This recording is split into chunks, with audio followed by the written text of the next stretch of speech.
Hi again, and welcome back to the Traveling in Ireland podcast. Today is the first day of my fall tour, and it's always a bit of a nervous time when I put a group of strangers on a bus. But it's always worked out, and this group looks like it will be no exception. They have blended easily, and day one has been a success. Now, I'm going to share a little bit more about today's activities, but first I want to thank Tim Kay for emailing me and sharing his Aer Lingus business class experience with me. He and his wife used the bidding system to upgrade their trip, and he reported that it was worth every penny. And S. Fitz has sent in a really great question that I think is going to come in handy for a lot of people traveling to Dublin. She says, I want to drive over near Dublin and park the car at a train station some distance away and commute into the city. Where should I park and how should I get to the hotel once we arrive at Houston Station? Are taxis and buses easily navigated for first-time visitors? Now, having just left Dublin myself and noticing all the new bike lanes, new one-way streets, and road construction, which is being used to create more bike lanes and more one-way streets, I really can't stress enough that visitors just should not drive in the city center. In fact, I was told by my taxi driver this morning that the goal is to make the city center completely car-free. Now, I can't say if that's a true statement or not, but every time I visit, I notice that it is more difficult to navigate the city on four wheels, even if you know where you're going and what you're doing.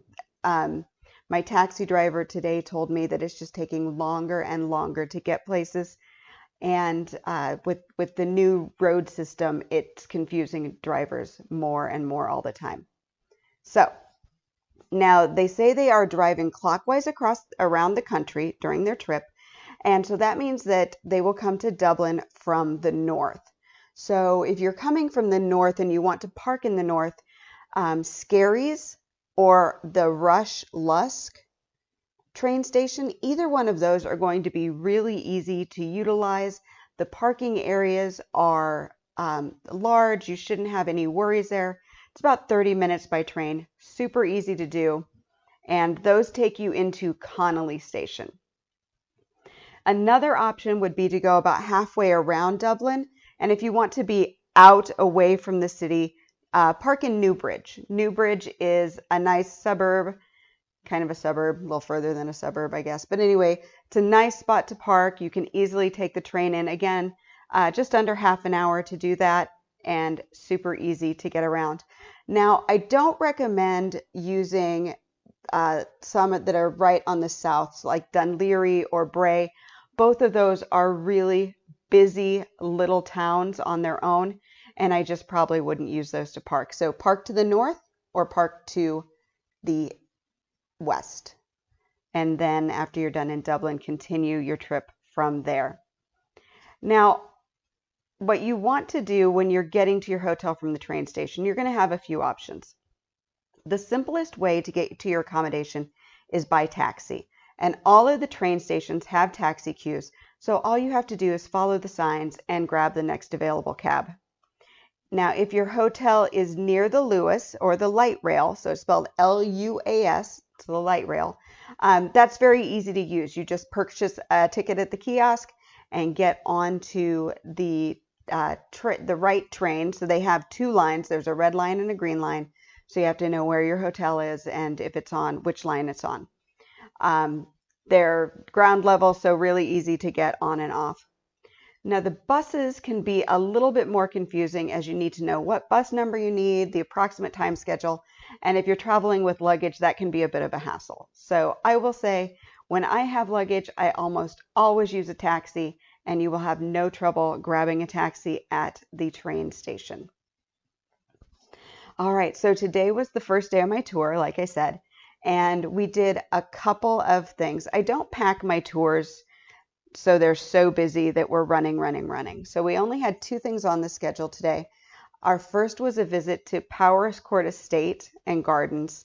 The stunning gardens, views of the Sugarloaf Mountain, sit in the middle of Wicklow, which is the garden county of Ireland. It's lush and it's green and it's just absolutely beautiful. There's a rose garden and a walled garden.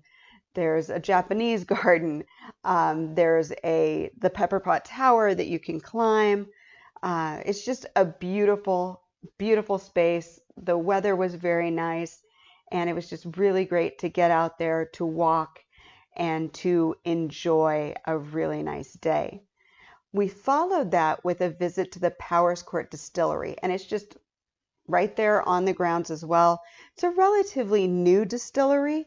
Um, let's see, when did they built in 20, oh gosh, I knew this and now I've forgotten it. I want to say 2018 is when they built the distillery in actually the old mill buildings on the property. Very nice distillery. We had a very nice tour. It's a small working distillery, but the tour was very nice, very informative. But the thing that really made this one spectacular to me was we did a whiskey tasting, but we added food pairings with it. And it's not often that you find a whiskey tasting that offers food pairings. And I tell you, it's amazing how they paired the foods with it, and you could really taste the differences in the whiskey when you had it with the food. So it was absolutely spectacular. I cannot recommend it enough. So if you like whiskey tastings, or even if you don't, because some of the people on the tour today, they're like, well, I don't really drink whiskey. It's not really my thing. They all really enjoyed it. You know, even just taking the little sips and giving a try. Everybody really enjoyed it, and an absolutely spectacular tour. So that was a lot of fun. From there, we actually drove to Kilkenny. We're in Kilkenny City now, and I am recording this in my beautiful room at Butler House. Butler House is an upscale B&B. I don't even know if that's the right word, because it feels like a B&B, but it's kind of like an inn. They have a lovely little bar. They do food at night. If you want dinner, you can book that. So it's just really a beautiful experience.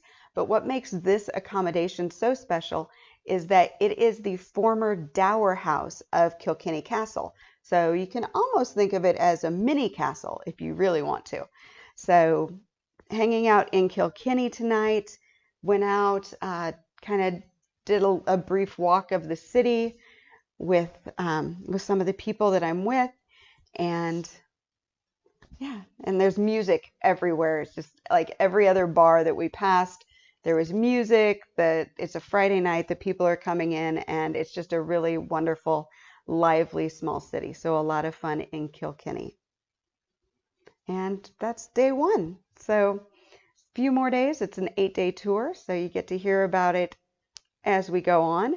And again, I want to thank the comments and questions that I'm getting. It's really nice to have that interaction going on. A lot of fun.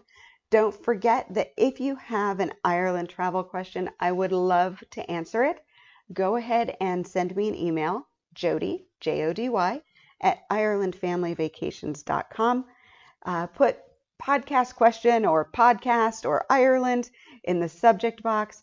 Go ahead and ask me your question, and let me know if it's okay for me to use your first name and the first initial of your last name, or maybe your first initial and your last name, and I'll give you a little shout out when I ask the question. Thanks so much for listening tonight, and until tomorrow, slán go fóill.